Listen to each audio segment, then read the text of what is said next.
Let's face it, Donald Trump and the Trump administration hate labor, hate workers, hate unions, hate unionized workers.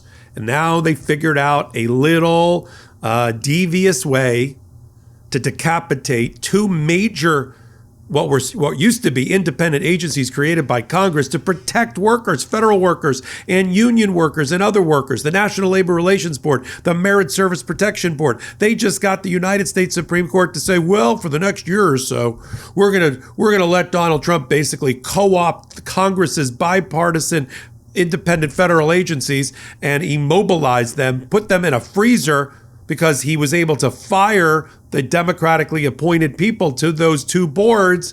And now there's no quorum. There's no ability to operate. He doesn't care. He put them in suspended animation. They're trapped in amber, like my glasses, all for another year. And the Supreme Court was okay with it. We break it down for you on Unprecedented. Take a listen. You and I covered pretty heavily, and now we have at least a temporary result in the National Labor Relations Board. So you have two entities that came out of labor strife in the 1930s and so in the United States to protect both federal workers and just unionized workers. One is the National Labor Relations Board. If you're interested to know historically, like what I meant by labor strife, like go rent a movie about Jimmy Hoffa or any of the, during that era. I think Sylvester Stallone made a terrible version of it. I forget what it was. Fist. I think it was called Fist. F-I-S-T.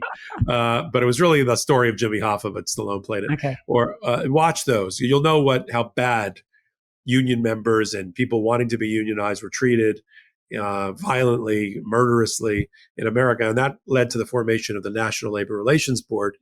And then there's something at the federal workers level called the Merit Service Protection Board, because federal workers were getting screwed too. And they were created by Congress. They were bipartisan.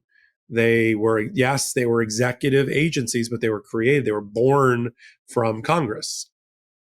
And the question is, even though they were born from Congress, and because they're executive branch agencies, does that mean whoever occupies the presidency can terminate them, defund them, restructure them, eliminate them, and fire all of its members and its head? And Donald Trump, of course, tried all that. And now we've got lower level federal courts said you went too far. There's a 1935 or so Supreme Court case called Humphrey's Executor, named after a case. And it says that if you have an administrative panel created from a bipartisan Congress, yes, it's an executive branch, but as long as it's just mainly administrative and does some quasi-judicial things, it's not really exercising executive power, then there's a limit on how the president can remove the people on that board and the heads. It has to be basically for cause. It has to be for, malfeasance or something that's meant. And that's not what Donald Trump did. Donald Trump was just like, oh, I don't like the color of your party or skin. And so Gwen Wilcox out, first African-American head of the National Labor Relations Board. And the same thing for Kathy Harris. Now, let me turn it to you, but let me just say one thing. Yeah. Donald Trump, this is Popok prediction time. We should have a graphic for Popok predictions. Yeah, we should. I like Popok that. predictions. Like a little, I don't know what would come out, a little cartoon. It's like a running game. Like what happens if you get it or you lose it? Yeah, like, we got to do a whole thing. Brian, work on an animation. Popok predictions. Bing. Here we go. He's never going to fill those two spots, because without them, there's no majority. Without a majority, he has completely put them on ice. Those two organizations, meaning unions. Okay, unions who voted for Trump just lost their watchdog that protected them in the National Labor Relations Board. Good work not supporting Kamala Harris properly. Well, we'll have to find out. We'll see who's better for labor. Yeah, I know who's better for labor. And then on the Merit Service Protection Board, same thing. We don't need a merit. There's no obligation the court's not going to force him to fill those spots. So why don't you talk about what the Supreme Court did? Yeah. And just to pick that up, because Congress created these boards under the statute, a president can only fire with cause, and they don't have a quorum now that he has fired the people. So that's why they can't meet and govern. So that's such a great point that he basically that's his way of dismantling it without dismantling it. So the order, as we know, there's the Humphreys executive decision. Chief Justice Roberts wrote an opinion back in the early 2000s that allowed the president to fire the single head. That was the Consumer Financial Protection Bureau, the single head. And Chief Justice Roberts wrote in there that, okay, the president can do it when there's just one person, but when it's a multiple board member, he can't. And this exact example is a multiple board member. This is an example of Chief Justice Roberts likes to overturn laws incrementally.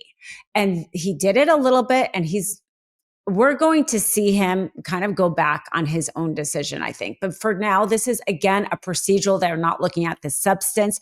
But so in their order, the order allowing him to fire him, they say, well, this is, Article 2 power of the president. And the harm of limiting the Article 2 power is basically greater than firing these people. And so we should allow him to fire these people. There's not much of a harm. They can always, this is their wording, Popok, they can always get rehired. There's not a harm in that. The real harm is encroaching on this presidential power, completely not even looking at your issue of the fact that you've now had millions of Americans not have oversight as Congress has intended. But this is their reasoning. Interestingly, they point out in the order that the Federal Reserve chair cannot be fired by Trump, right? This is interesting. Now, why do you think they took time out and spilled ink on that issue? Because they care about their stocks.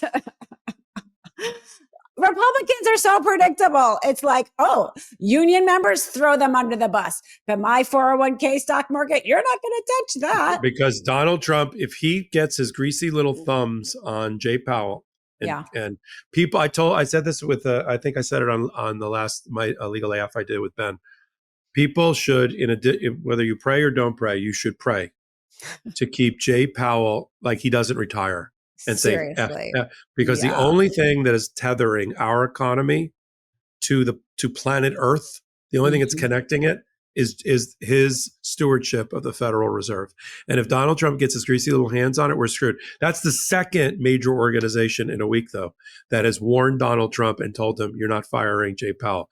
That's this one. And then last week, not Fitch, but Moody's, the major rating agency, downgrading the U.S. debt from first time since 1917 from AAA rated, right, which basically lowered the credit score for the United States to one below that, and said in it, we don't see a need to lower this rating again as long as the independence of the Federal Reserve is not challenged.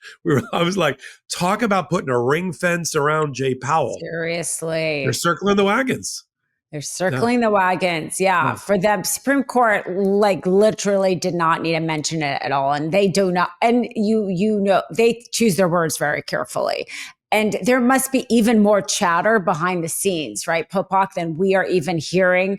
That fact that everyone is so afraid of that happening is scary, because not only is Powell obviously the most experienced person ever, but he gives a sense of there's at least an adult in the room in charge. So anyway, so the Supreme Court said basically, go ahead, there's Article 2 power with these unions, but not Jerome Powell.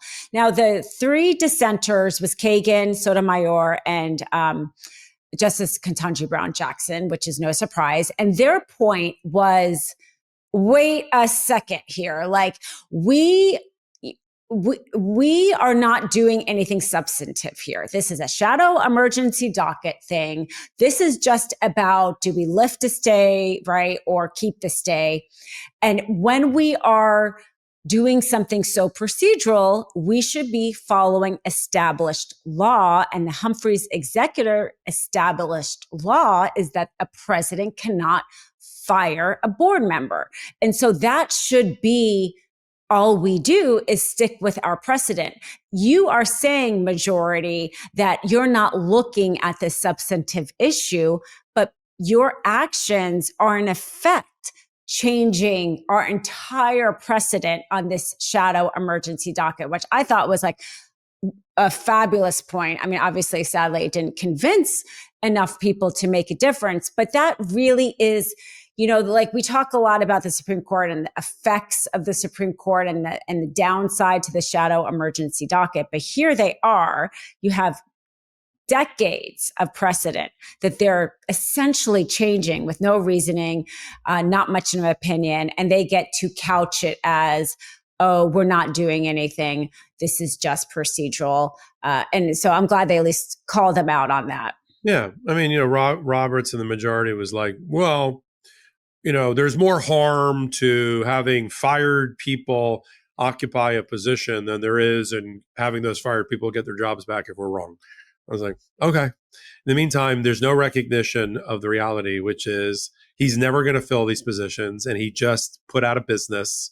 They should have made a bigger argument about this. He just put out of business these two organizations for the duration of his term or through the appeal. And that's what's going to happen. Welcome back. That was Dina Doll. I wanted you to meet Dina Doll. We have about a dozen contributors here on Legal AF, and that's all because of you, because as I'm building this channel and curating it for you, your contribution is the audience. It's the most important. Without you, we don't have us. Without us, there's no you, and vice versa. We are the YouTube channel that you were looking for. You are the change that you were looking for. And because of you, we're able to add on people like Dina Doll. And this great announcement, we just added our flagship podcast. It's called It's Complicated with Asha and Renato. You don't want to miss it. They're both national security experts. They're both legal analysts. Asha is a former special agent for the FBI, and she's a professor at Yale in national security. Renato is a former FBI agent and a leading white-collar and criminal defense lawyer. They come together here on It's Complicated. You're going to love them. We also have, of course, Professor Sean Wilentz and Sidney Blumenthal. They get together for something called the Court of History, the highest court. History will judge all of our actions now. They put everything in historical context. They are our resident historians. And of course, we got the foundational people here from the very beginning, about 8 months ago when we put the channel together. We've got Court Accountability Action, CAA, led by Alex Aronson, Lisa Graves, and Mike Sachs. And they focus on federal court corruption all the way up to the United States Supreme Court. And of course, Shan Wu, former general counsel to the Attorney General. You've got Melba Pearson, formerly with the ACLU, Dave Arenberg, Florida lawman, and former prosecutor, state attorney for Palm Beach County, Florida. We all come together and we call it, wait for it, Legal AF. And if you didn't know why we call it that, now you do. Take a moment, hit the subscribe button, come right back here every week. I do a show with Dina Doll. You just saw a clip of it called Unprecedented at the intersection of law and politics and the Supreme Court. We do that throughout the entire summer. There's going to be lots of rulings, 20, 30 of them between now and the end of the summer. October 1st, first Monday in October, the new Supreme Court opens. You're going to want to learn all about it here on Legal AF. So until my next report, I'm Michael Popok. Can't get your fill of Legal AF? Me neither. That's why we formed the Legal AF Substack.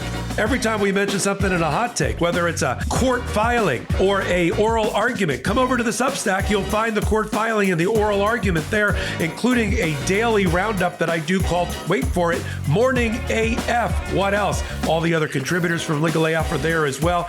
We got some new reporting. We got interviews. We got ad-free versions of the podcast and hot takes. Where? Legal AF on Substack. Come over now to free subscribe.